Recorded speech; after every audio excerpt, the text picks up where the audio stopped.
Irmãos, boa noite, graça e paz, amém. Que alegria poder estar aqui hoje e ver meus irmãos, aqueles que nos visitam também. Sejam muito bem-vindos, você que nos assiste também pela internet. Então quero convidá-los a abrirem suas Bíblias para a nossa meditação desta noite, no livro de Apocalipse, por gentileza, capítulo de número 3. Apocalipse, capítulo de número 3, a partir do verso 14. Todos encontraram? Fácil, o último livro da Bíblia. Nos diz assim a palavra de Deus: ao anjo da igreja em Laodiceia, escreve: estas coisas diz Amém, a testemunha fiel e verdadeira, o princípio da criação de Deus. Conheço as tuas obras, que nem és frio nem quente. Quem dera fosses frio ou quente. Assim, porque és morno e nem és quente nem frio, estou a ponto de vomitar-te da minha boca. Pois dizes: estou rico e abastado e não preciso de coisa alguma. E nem sabes que tu és infeliz, sim, miserável, pobre, cego e nu. Aconselho-te de que de mim compres ouro refinado pelo fogo para te enriqueceres, vestiduras brancas para te vestires, a fim de que não seja manifesta a vergonha da tua nudez, e colírio para ungires os olhos, a fim de que vejas. Eu repreendo e disciplino a quantos amo. Sê, pois, zeloso e arrepende-te. Eis que estou à porta e bato. Se alguém ouvir a minha voz e abrir a porta, entrarei em sua casa e cearei com ele e ele comigo. Ao vencedor, dar-lhe-ei sentar-se comigo no meu trono, assim como também eu venci e me sentei com meu Pai no seu trono. Quem tem ouvidos, ouça o que o Espírito diz às igrejas. Ore comigo mais uma vez e mantenha, por favor, a sua Bíblia aberta. Deus amado, e é com grande gratidão nos nossos corações que nos achegamos a Ti mais uma vez em oração. Nos achegamos a Ti em oração, pois nós estamos aqui por Tua causa. E por isso, ó Deus, nós recorremos a Ti, pois sabemos que é o Senhor quem opera nos nossos corações. Deus bendito, trabalha na nossa mente. Sabemos que a nossa mente, bem como o nosso coração, foi afetado pela nossa queda, pelo nosso pecado. E por isso temos dificuldades de compreender as coisas espirituais, pois sabemos, ó Deus, que elas se discernem de modo espiritual. Portanto, Deus, que o Teu Espírito nesta noite trabalhe nos nossos corações, nos fazendo compreender sobre Tua vontade, nos revelando o Senhor nesta noite. Que nesta noite nós possamos contemplar um pouco daquilo que João contemplou, quando olhou o Senhor e viu o Senhor ressuscitado, Deus da glória. Ó Deus, que esta verdade nesta noite possa aquecer os nossos corações, possa nos tirar, ó Deus, da morbidez espiritual, que o Senhor possa nos aproximar de Ti, que possamos viver uma vida, Senhor, contigo, autêntica, verdadeira, com fervor nos nossos corações, zelo por Ti, ó Deus, amando a Tua causa e a Tua obra. Aquece, ó Deus, os nossos corações, que nesta noite o Teu Espírito venha sobre nós, e sopre, ó Deus, toda a poeira da brasa, e aqueça novamente, ó Deus, os nossos corações, nos fazendo amar o Senhor mais do que amamos ontem, para que amanhã possamos Te amar ainda mais, Senhor, acima de todas as coisas. Me usa, Deus, apenas como instrumento em Tuas mãos, para o louvor da Tua glória. E fala, Deus, à Tua igreja, aquilo que o Senhor propôs a falar para ela. Quem tem ouvidos, ouça o que o Espírito diz às igrejas, no nome de Jesus. Amém. O ano era o ano de 81, quando o imperador Domiciano, ele então assumiu o Império Romano. Os dias eram difíceis para a igreja de Jesus Cristo. A igreja já vinha passando por muitas lutas. Talvez a maioria conheça Nero, um megalomaníaco, o homem que incendiou a própria Roma e ficou em cima de um prédio, vê as chamas consumir aquela cidade. E então Nero, ele traça uma grande perseguição e violenta ao povo de Deus. A igreja de Cristo nesse tempo sofreu por demais. Depois de Nero foi inaugurado o Coliseu, onde no Coliseu foram mortos milhares e milhares de cristãos de forma muito com requinte de crueldade, onde eles eram enrolados em peles de animais, jogados no Coliseu para serem pisoteados pelos touros, para serem devorados pelos os leões enfaimados da Líbia. Terror era a vida dos cristãos naquele período. E no ano 81 assume então Domiciano, o imperador. Esse homem foi chamado de Segundo Nero. Esse homem foi o primeiro imperador a rogar para si o título de Senhor e Deus. Naquele tempo já havia o culto ao imperador. E Domiciano, ele não se conformava a qualquer pessoa que não se dobrasse e o adorasse e o reconhecesse como Deus. E obviamente os cristãos só têm um único Deus. E os cristãos não se dobraram a Domiciano. Então Domiciano aumenta a perseguição aos cristãos, matando muitos cristãos. E então é nesse momento, através desse imperador cruel, Domiciano, que ele deporta para a ilha de Patmos o último apóstolo do Senhor Jesus Cristo vivo, o apóstolo João. Nesse momento, todos os apóstolos já haviam morrido através do mártir, decapitados, crucificados de cabeça para baixo, de forma cruel. E João era o último apóstolo do Senhor vivo naquele momento. E Domiciano, então, tentando calar a voz da última testemunha ocular de Jesus Cristo, o coloca em uma prisão na ilha de Patmos. E o objetivo de Domiciano era muito claro, era impedir que a voz do último apóstolo, da última testemunha ocular de Cristo vivo, pudesse impactar a vida das pessoas. E então Domiciano fecha todas as portas para João, trancafia aquele homem em uma prisão. Mas quando todas as portas se fecharam para João, Deus lhe abriu uma porta nos céus. E Deus disse: sobe para aqui, João. Sobe para aqui que eu vou te mostrar as coisas não que podem acontecer ou que talvez aconteçam, mas as coisas que devem acontecer, as coisas que de fato devem acontecer. Escreve, pois, então, as igrejas, as 7 igrejas. Quais são essas igrejas? Éfeso, Esmirna, Pérgamo, Tiatira, Sardes, Filadélfia e Laodiceia. E então, João, ele olha para trás para ver quem falava com ele. Ele ouviu primeiro uma voz como voz de trombetas. E João, quando olha para ver quem falava com ele, João viu 7 candeeiros, que era a igreja de Cristo Jesus. E um semelhante ao homem que era Cristo Jesus, que estava no meio da igreja. E João vê a Cristo. Mas João não vê mais aquele Cristo que outrora eles tinham visto pela última vez, sendo cuspido no sinédrio. Um Cristo que tinha sido esbofeteado. Um Cristo que tinha sido crucificado, não mais. Mas agora João tinha visto, ele presenciava agora naquele momento, no momento de mais trevas que pairava sobre a igreja de Cristo, João viu Cristo ressurreto. O texto bíblico vai dizer que os seus cabelos não estavam mais ensanguentados e nem empoeirados, mas eram brancos como a lã, como a alva da neve. Os seus pés não estavam mais pendurados naquele madeiro, mas agora eram polidos como bronze. As suas mãos não estavam mais feridas pelos cravos, mas as suas mãos sustentavam a igreja do Senhor. A sua voz já não estava mais embargada pela sede, mas a sua voz era como de muitas águas, e por ela saía uma espada afiada de 2 gumes.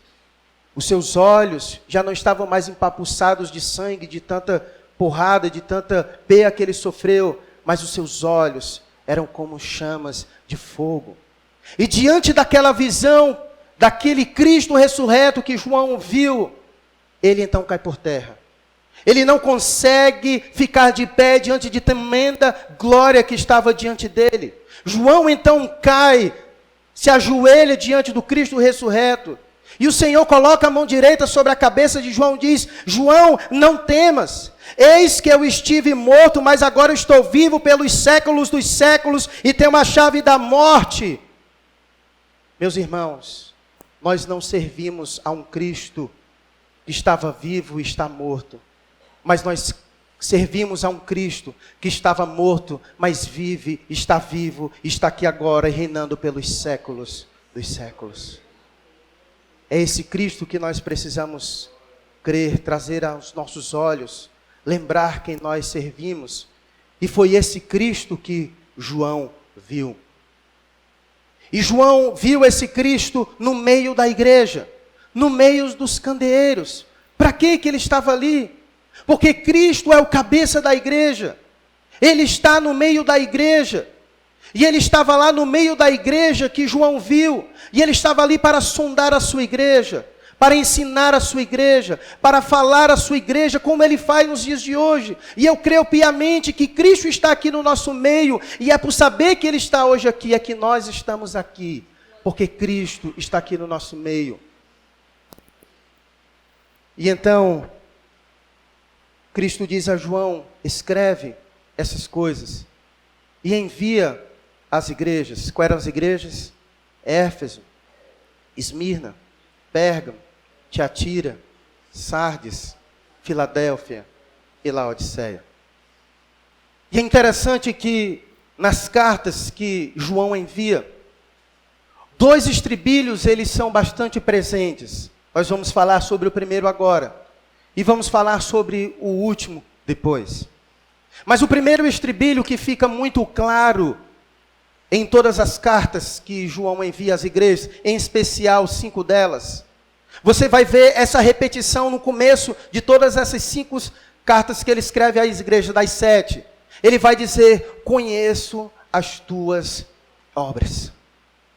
Você vai ver isso se repetindo em 5 das 7 igrejas que João escreve. O Senhor Jesus dizer para essas igrejas: eu conheço as tuas obras. Amados, nós precisamos lembrar de uma coisa. Cristo está no nosso meio. E Cristo conhece a sua igreja. Cristo conhece a cada um de nós. Aquilo que o seu pai não sabe, Cristo sabe. Aquilo que o seu esposo não sabe, Cristo sabe. Aquilo que a sua esposa não sabe, Cristo sabe. Aquilo que o seu pastor não sabe, Cristo sabe. Aquilo que você faz quando você entra do quarto, que você fecha a porta e que você pensa que ninguém está vendo, Cristo sabe, porque Ele vê todas as coisas, porque os seus olhos são como chamas de fogo. E nada está oculto aos olhos do Senhor. E é diante deste conhecimento que Ele tem das suas igrejas, que Ele então escreve essas igrejas, dizendo: eu conheço as tuas obras. Então, para algumas Ele tece elogios, para outras Ele tece censura, porque Ele conhece a sua igreja.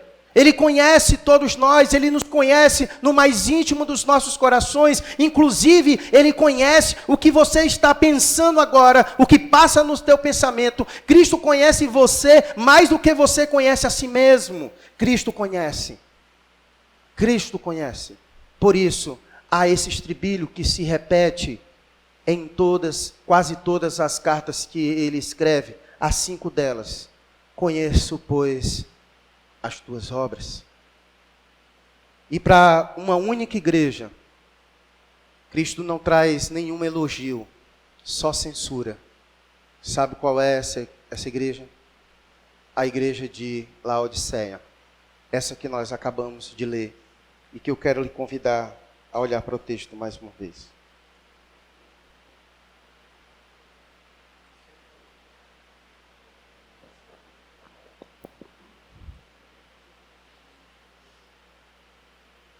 Veja comigo dos versos 15 ao versículo 17, por gentileza.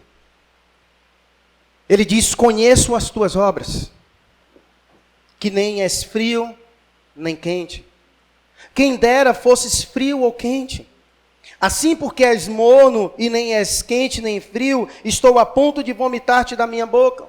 Pois dizes, estou rico e abastado e não preciso de coisa alguma. E nem sabes que tu és infeliz, sim, miserável, pobre, cego e nu. Uma das coisas que fica evidente desse conhecimento que Cristo tem ao nosso respeito é que o que Cristo sabe de nós, muitas vezes, é contrário ao que nós achamos de nós mesmos. A igreja de Laodiceia era aquela igreja que tinha a melhor opinião sobre si. A igreja de Laodiceia era uma igreja que se achava que era a melhor igreja. Tanto é que se você olhar no versículo 17, olha o que eles diziam para si mesmo. Eu sou rico, abastado e não preciso de coisa alguma. Então era uma igreja que se achava assim, rica, abastada e que não precisava de coisa alguma. Era uma igreja que tinha uma ótima opinião acerca de si. Mas perceba que o que Cristo sabe sobre nós, muitas vezes é contrário acerca do que nós pensamos de nós mesmos. Para aquele que dizia que eu sou rico, abastado e não preciso de coisa nenhuma, o parecer de Jesus é diferente. Olha o que ele vai dizer para ela no verso 17. Na verdade, tu nem sabes que tu é infeliz, sim, miserável, pobre, cego e nu. E isso me choca, irmãos. Isso me choca e é uma realidade. Porque o nosso pecado nos leva a fazer de nós um juízo de valor muito alto. Se talvez eu aqui desse uma folha para cada um sair colocando suas qualidades e defeitos, eu não tenho dúvida de que a lista de qualidades seria muito maior do que a lista de defeitos. Porque nós temos essa tendência de termos um pensamento muito alto acerca de nós mesmos. Mas esse texto nos ensina uma coisa importante, que o que importa não é o que você pensa acerca de você mesmo. O que importa não é o que os outros dizem de você, mas o que importa é o que Cristo diz ao teu respeito. O que Cristo diz ao teu respeito, porque Ele lhe conhece, e Ele não lhe julga segundo a sua performance, Ele não lhe julga segundo aquilo que você aparenta ser para si mesmo e para os outros, mas Ele julga você conforme o que Ele olha aí dentro e sabe quem você é. Aquela igreja se achava perfeita. Eles se achavam ricos, abastados e que não precisavam de coisa alguma. E o parecer de Cristo para eles choca eles, me choca e deve chocar a nós também. Porque muitas vezes nós fazemos um juízo de valor diferente daquilo que Cristo faz de nós mesmos. Conheço as tuas obras, o Senhor disse para aquela igreja, para 5 dessas igrejas. E Ele diz nesta noite também para mim e para você, eu lhe conheço. Eu lhe conheço. Eu lhe conheço. Eu lhe conheço. Não há nada que o Senhor não saiba de nós, e de quem nós não sejamos aos olhos dele. Tudo Ele conhece. Ele conhece as nossas obras. Ele conhece a sua igreja. Dessas igrejas que o Senhor escreve, Ele traz algumas censuras a outras igrejas. E Ele traz censuras diversas. Ele vai criticar algumas igrejas porque toleravam os falsos ensinos. Ele escreve combatendo algumas igrejas, dizendo para elas que eles eram tolerantes aos falsos ensinos, aos falsos mestres, aos falsos apóstolos. Ele escreve para umas igrejas combatendo a moralidade, dizendo que eles eram tolerantes àquilo que era imoral aos olhos de Deus. E é interessante que a igreja de Laodiceia, ela não passava por nenhum desses problemas. A igreja de Laodiceia, ela não tinha problema de heresia. A igreja de Laodiceia não tinha problema de falsos mestres. A igreja de Laodiceia, ela não tinha problemas de moralidade nesse aspecto, como muitas outras igrejas tinham. Mas Laodiceia é a única igreja a qual foi capaz de trazer um mal-estar ao Senhor Jesus. Ao ponto de o texto dizer que no verso 16, estou a ponto de vomitar-te da minha boca. Laodiceia foi a única igreja capaz de trazer náuseas ao Filho de Deus. Ele estava enojado daquela igreja. A pergunta é, o que esta igreja estava fazendo, ou como essa igreja estava, que causou ânsia de vômito no Filho de Deus? Vejamos o que foi. Versículo 15 e 16. Conheço as tuas obras, que nem és frio nem quente. Quem deras fosse frio ou quente. Assim, porque és morno e nem és quente nem frio, estou a ponto de vomitar-te da minha boca. Jesus, ele utilizou para dizer o problema da igreja de Laodiceia, ele se utilizou da geografia local. Se você não sabe, a igreja de Laodiceia, ela está situada no vale do Rio Nico. E nessa região do vale, há 3 cidades que são muito próximas: Laodiceia, Hierápolis e Colossos. Elas são tão próximas que quando o apóstolo Paulo escreveu à igreja de Colossos, ele pediu para que esta carta circulasse também em Hierápolis e em Laodiceia. Tão próximo que eram essas cidades. Hierápolis era bastante conhecida porque lá havia fontes de águas térmicas, águas quentes, águas medicinais. Haviam grutas de águas muito quentes e que as pessoas iam para lá para fazer tratamentos terapêuticos. E lá em Colossos, diferente de Hierápolis, as águas eram bastante frias, que também eram utilizadas para fins terapêuticos. E não somente em Hierápolis, mas também em Colossos, as águas eram muito boas para se beber. Mas Laodiceia, ela não tinha fontes próprias.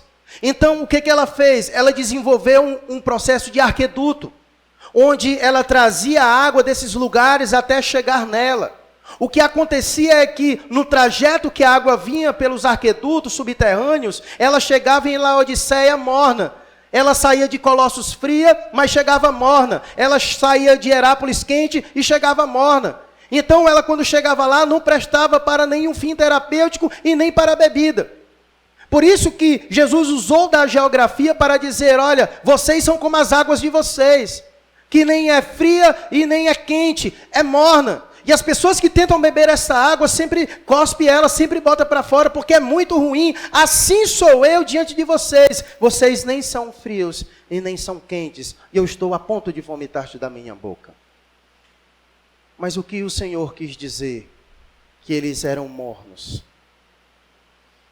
Sabe o que, meus irmãos, traz essa sensação ao Filho de Deus? É quando ele vê a sua igreja apática, quando ele vê a sua igreja vivendo uma morbidez espiritual. O que Jesus quis dizer para aquela igreja é que ele não aguentava olhar para aquela igreja e ver aquela igreja morna, uma igreja que não tinha mais vibração pelo Senhor, uma igreja que não brilhava mais os seus olhos quando via o Senhor da glória. Uma igreja que o seu coração não batia mais aquecido quando orava ao Senhor da glória. Uma igreja que havia caído na morbidez espiritual. E nessa noite, meus irmãos, nessa convicção, eu quero lhes chamar a atenção para a nossa vida espiritual. Como anda a sua vida espiritual? Esse parecer de Deus para a igreja de Laodiceia é o parecer de Deus também para a nossa vida. Se tem um tipo de crente que Deus fica a ponto de vomitar, que ele não tolera no relacionamento, é aquele crente que tem uma vida morta, uma vida morta aos olhos do Senhor. E eu não sei como está a sua vida diante de Deus. Mas que nesta noite, o parecer desta igreja, o parecer de Cristo, possa também lhe chamar a atenção e que aquilo que foi dito no verso 22 seja atendido por nós. Quem tem ouvidos, ouça o que o Espírito diz à igreja. Ouça o que o Senhor fala com você nesta noite. Porque, como diz o versículo 14, estas coisas diz o Amém. Ele é a palavra final. Ele conhece as nossas vidas. Ainda que a gente tente fingir uma coisa que não somos, Deus sabe no íntimo quem nós somos e como nós temos nos relacionado com Ele. Ele sabe se de fato nós temos levado uma vida morna com Ele. E se de fato nós temos levado uma vida morna com Ele, então nós temos despertado no Filho de Deus ânsia de vômito. Ânsia de vômito. Como está a sua vida com o Senhor? Lembre-se disso. Vá para casa hoje com isso na mente. Nós precisamos nos libertar desta apatia espiritual que muitas vezes nos alcança. Daquele piloto automático que muitas vezes nós ligamos. Daquele mecanicismo árido que muitas vezes nós vivemos. Nós já não nos alegramos mais com as coisas de Deus. Nós não nos encantamos mais com uma pessoa de Cristo. Irmãos, nós precisamos reaver, mas com muita precisão, o nosso cristianismo.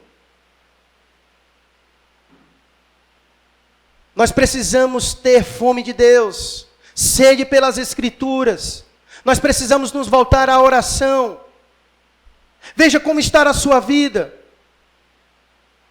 Para vir à igreja, como está sendo a sua vida? Muitas vezes para vir à igreja é uma grande luta nossa. Nós não conseguimos orar como deveríamos. Não conseguimos mais nos sentar para ler as Escrituras. Não conseguimos mais nos envolver na igreja do Senhor. Que tipo de crente temos sido nós? Será que nós ligamos o piloto automático e o tempo tem passado e nós caímos na morbidez espiritual? Cristo não foi à cruz do Calvário, não ressuscitou e vivo está para que a sua igreja seja uma igreja apática, abatida. Não, meus irmãos. Cristo foi à cruz do Calvário para que tenhamos vida com Ele aqui. Cristo subiu aos céus e derramou sobre a sua igreja dons especiais. Mas muitos crentes já não têm mais servido ao Senhor, têm vivido uma vida de crente de domingo, que se senta na cadeira e vai para sua casa, está alheio às coisas de Deus, alheio às coisas da igreja do Senhor, já não vibra mais diante de Deus, já não se empolga mais na leitura das Escrituras, já não medita mais nas Escrituras, já não gasta tempo orando ao Senhor, já não acorda mais com desejo de estar na presença de Deus. Quando é dia de culto, se alguém não chamar para vir, não vem porque não tem mais desejo pelas coisas de Deus. Nós nos perdemos na apatia espiritual. Nós vivemos num tempo em que a gente tem que estar insistindo para os crentes vir à igreja, porque parece que isso já não brota mais nos seus corações. Acordar no domingo, 8h30 para vir para a escola bíblica, para muitos isso é legalismo. Como está a nossa vida diante de Deus, irmãos? Esse era o problema da igreja de Laodiceia. Uma igreja apática. E eu temo que nós tenhamos perdido o brilho nos olhos. Eu temo que nós tenhamos perdido aquilo que a igreja de Éfeso perdeu. Primeiro amor. Já não nos empolgamos mais com o Senhor. As coisas desta vida nos trazem empolgação. O desejo de alcançar sucesso profissional, isso nos traz motivação, empolgação, nos faz passar noites e noites acordados, acordando cedo, labutando, para alcançarmos sucesso na vida. Mas as coisas de Deus já nos trazem mais empolgação. Nos traz enfado, cansaço, fadiga. Nós já não nos dispomos mais para aprender as coisas, para servir melhor a Deus. Nós nos conformamos à nossa vida. Minha oração nesta noite é para que Deus abra os nossos olhos, para que nós possamos contemplar mais uma vez a beleza e a grandeza do nosso grande Salvador Jesus Cristo, para ver se os nossos corações aquecem novamente, irmãos. Nós precisamos olhar para o Cristo da glória, e nós precisamos nos encantar com sua beleza, para que o nosso coração bata novamente. E então Cristo, ele se apresenta Ele mostra o caminho que nós devemos pegar para fugir dessa apatia espiritual, dessa morbidez espiritual que tem assolado esta geração. Ele deu o diagnóstico, um parecer certo, e agora ele apresenta o caminho que nós devemos pegar para sair dessa morbidez espiritual. Versículo 18. Ele diz: aconselho-te de que de mim compres ouro refinado pelo fogo para te enriqueceres, vestiduras brancas para te vestires, a fim de que não seja manifesta a vergonha da tua nudez, e colírio para ungires os olhos, a fim de que vejas. E mais uma vez, Jesus Cristo se utiliza de elementos da própria cidade de Laodiceia. Ele, quando fala: aconselho-te de compre de mim ouro refinado, porque essa cidade era uma cidade bastante rica, de fato. Essa cidade era conhecida pela cidade dos bancários, pessoas ricas, pessoas da alta sociedade. Ele usa a ideia das vestiduras brancas, porque a cidade de Laodiceia era conhecida pela sua produção têxtil, era bastante conhecida, produzia roupas lindíssimas e caríssimas.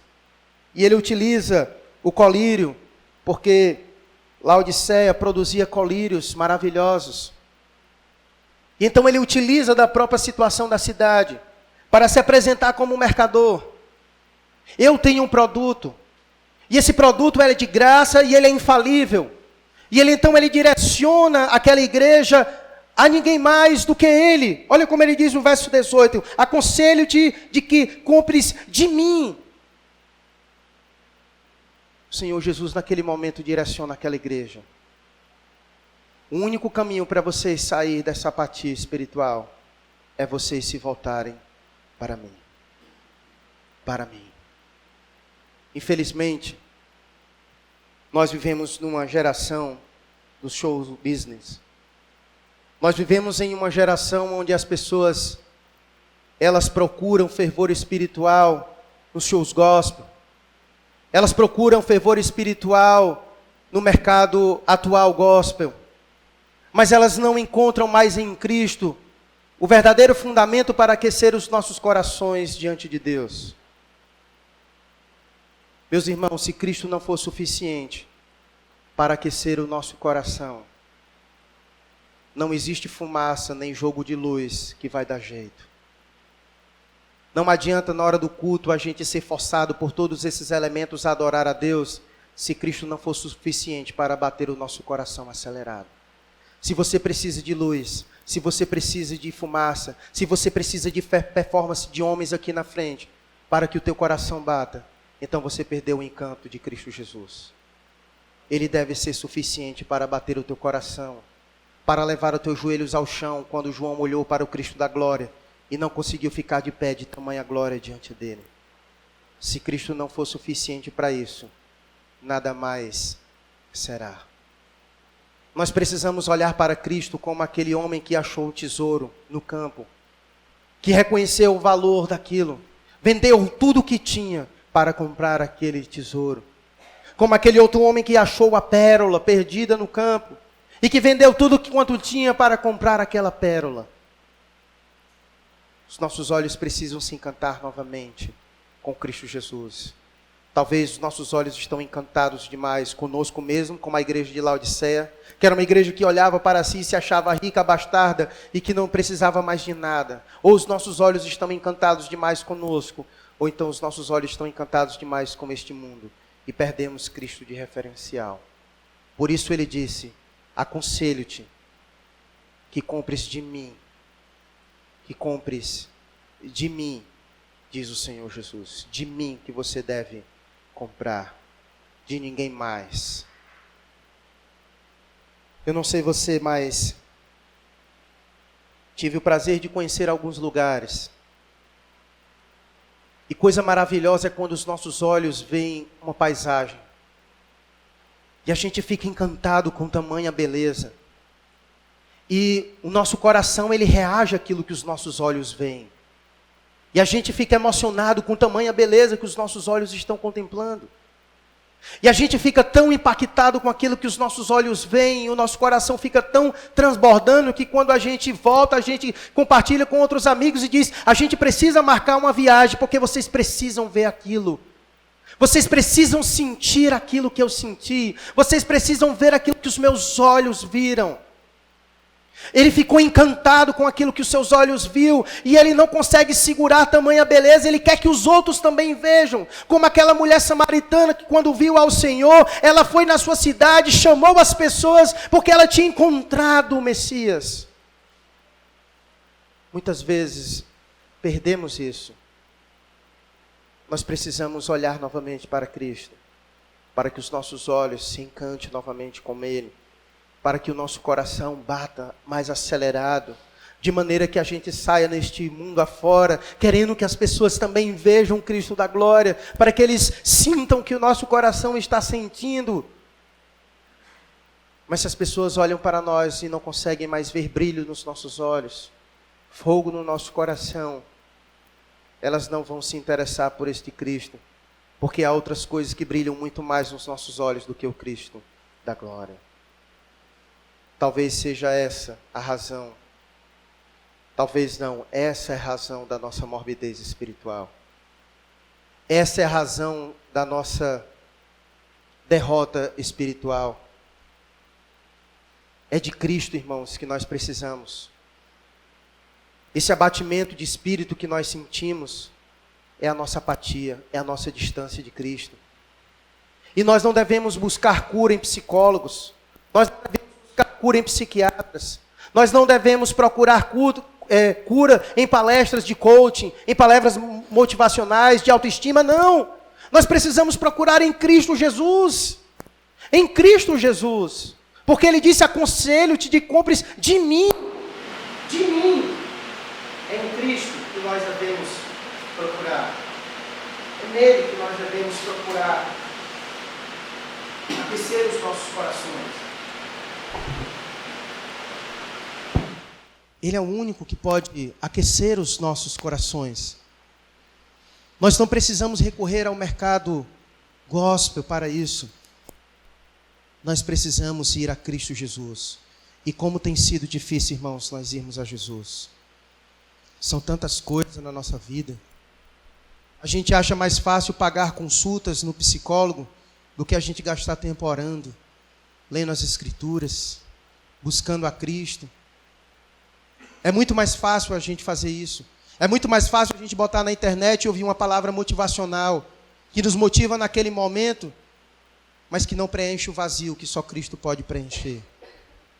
O problema da igreja sempre foi Cristo Jesus. Quando nós nos afastamos dele, nós adoecemos. Nós adoecemos. Então Cristo se apresenta como aquele que pode trazer a esses irmãos o aquecimento para o seu coração. Cristo é esse que pode. No versículo 19, ele diz: eu repreendo e disciplino a todos quanto amo. Sê, pois, zeloso e arrepende-te. De fato, as palavras de Cristo para a igreja de Laodiceia foi dura. Eu reconheço isso. Imagine você chegar para alguém que se acha muita coisa e dizer: na verdade, você é infeliz, pobre, miserável, cego e nu. Foram duras as palavras que Jesus disse para aquela igreja. Mas você precisa perceber o que ele disse: eu repreendo e disciplino a quanto amo. Ele muitas vezes é duro conosco, porque ele nos ama. É por nos amar que ele não nos quer ver nessa apatia espiritual, porque isso é prejudicial para a nossa vida. É por nos amar que Cristo é duro muitas vezes.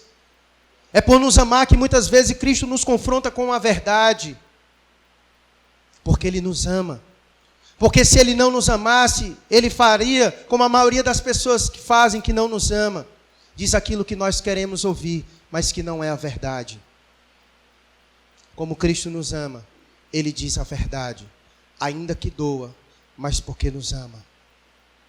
e sabe que só a verdade é o caminho para a cura. Só a verdade é o caminho para a cura. Então ele disse: eu repreendo e disciplino a todos quanto amo. Então ele deu o diagnóstico. E agora ele traz o conselho: sê, pois, zeloso e arrepende-te. Muda a tua conduta, muda a tua vida.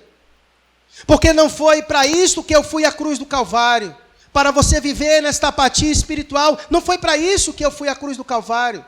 Eu fui à cruz do Calvário para que você tenha vida, e vida em abundância, para que você desfrute do relacionamento comigo aqui. Foi para isso que eu fui para a cruz. Então arrepende-te, muda a tua conduta, muda a tua vida, muda a tua rotina, volta-te para mim novamente. É isso que Jesus está dizendo para aquela igreja.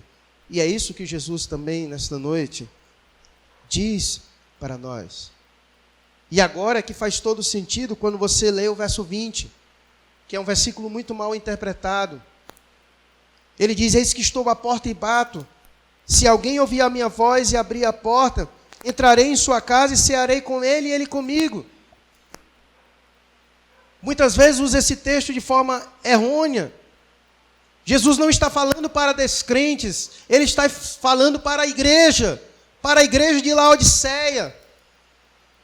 Ele está dizendo: olha, se vocês ouvirem a minha voz, se vocês ouvirem o que eu estou dizendo para vocês, eis que eu estou aqui disposto a ter uma relação com vocês de intimidade. E eis que eu estou chamando vocês, convidando a essa relação. E se vocês ouvirem a minha voz, se vocês abrirem a porta, então eu entrarei em sua casa e cearei com vocês e vocês comigo. Então perceba como tem as condições. Eu estou aqui disposto a ter relação com vocês, mas vocês precisam me buscar. O Senhor deseja ter relação com a sua igreja, mas a igreja precisa desejar ter relação com o Senhor. E eis que Ele está à porta, desejando ter relação com a sua igreja, porque a sua igreja é a sua noiva. E Ele quer ter relação com a sua noiva, como a sua igreja. Mas a sua igreja encontrou uma apatia espiritual e está distante do noivo. E o noivo está dizendo: eu quero ter relação com você, eu quero estar perto de você, eu estou batendo, abre que eu quero entrar, porque eu sou o noivo, você é a noiva.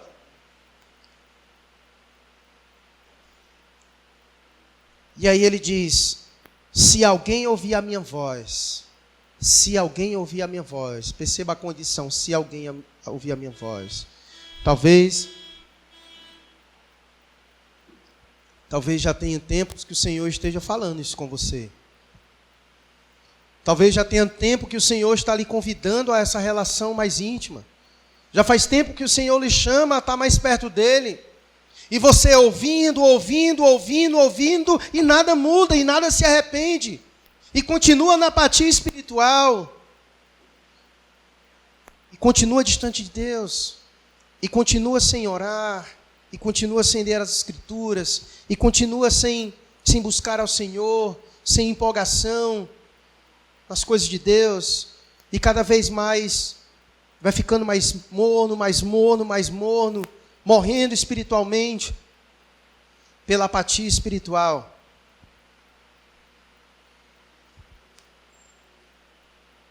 Ele vai dizer: eis que estou à porta e bato, se alguém ouvir a minha voz e abrir a porta, entrarei em sua casa e cearei com ele e ele comigo. Ao vencedor dar-lhe-ei sentar-se comigo no meu trono, assim como também eu venci e me sentei com meu Pai no seu trono.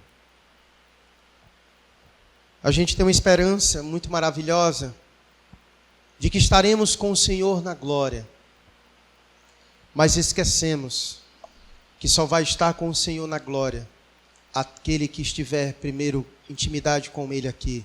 Perceba a transição do verso 20 para o verso 21.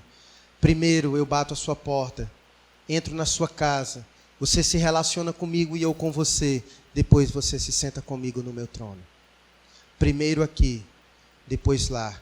Ninguém que não tem relação de intimidade com o Senhor aqui vai desfrutar de intimidade com Ele lá. Muitos ouvirão no último dia: eu nem lhe conheço. Eu nem lhe conheço. O Senhor tem nos chamado à intimidade, irmãos, a uma vida com Ele. Nós precisamos com urgência reaver a nossa relação com o Senhor. Tristemente, essas igrejas todas morreram. Nos lugares onde essas igrejas foram plantadas, onde essas cartas foram enviadas, nesse tempo havia igrejas. Mas sabe o que foi que aconteceu para que essas igrejas morressem e hoje não existisse nem escombros dela lá para contar a história? Sabe o que foi que aconteceu? Foi que não atentaram para que diz o verso 22. Quem tem ouvidos, ouça o que o Espírito diz às igrejas. Eles não ouviram. Eles não ouviram. Sabe por que nós falecemos? Porque não demos ouvidos ao Senhor. Há quanto tempo Deus tem chamado você a uma vida de intimidade com Ele? Há quanto tempo Deus tem dito que você tem perdido tempo demais nas coisas desta vida e não tem se envolvido com Ele? Há quanto tempo o Senhor tem dito que você tem sido falho na oração? Há quanto tempo Deus tem dito que você tem sido falho na leitura da sua palavra? Há quanto tempo Deus tem dito para você que você não serve mais? Há quanto tempo Deus tem dito que você só dá para Ele desculpa, desculpa e cada vez mais? Há quanto tempo Deus tem dito que não é para você ser crente domingueiro e de banco? Há quanto tempo Deus tem dito que foi para a cruz do Calvário para você viver esta vida para Ele? Há quanto tempo? E nada muda, e nada muda, e nada muda. Semana após semana, a gente indiferente às coisas de Deus, uma apatia espiritual tremenda. Os nossos olhos não brilham mais, nosso coração já não se aquece mais. E a gente vai morrendo espiritualmente cada vez mais. Meus irmãos, eu sei que a palavra é dura, mas é porque o Senhor nos ama. É só por isso. É porque o Senhor nos ama. E Ele quer nos ter perto. Ele quer nos usar para a sua obra. O Senhor quer ver nosso coração novamente batendo por Ele mais do que todas as coisas. O Senhor quer ver os nossos olhos brilhando novamente por Ele, encantados por Ele mais do que todas as coisas. O que aconteceu? O que aconteceu que lhe levou a essa morbidão espiritual? O que lhe levou a essa apatia espiritual? O que lhe levou ao piloto automático? O que lhe levou a perder o primeiro amor de Deus? Hoje o Senhor nos chama, ao verso 19, sê, pois, zeloso e arrepende-te. Mais uma vez o Senhor nos chama hoje a mudar a nossa conduta, a mudar a nossa vida, a deixar as desculpas de lado e a buscar o amor, o grande amor da nossa vida, que é Cristo Jesus. Eu quero convidar você a orar a Ele. Fale com Ele nesta noite. E peça ao Senhor para novamente direcionar teu coração a Ele.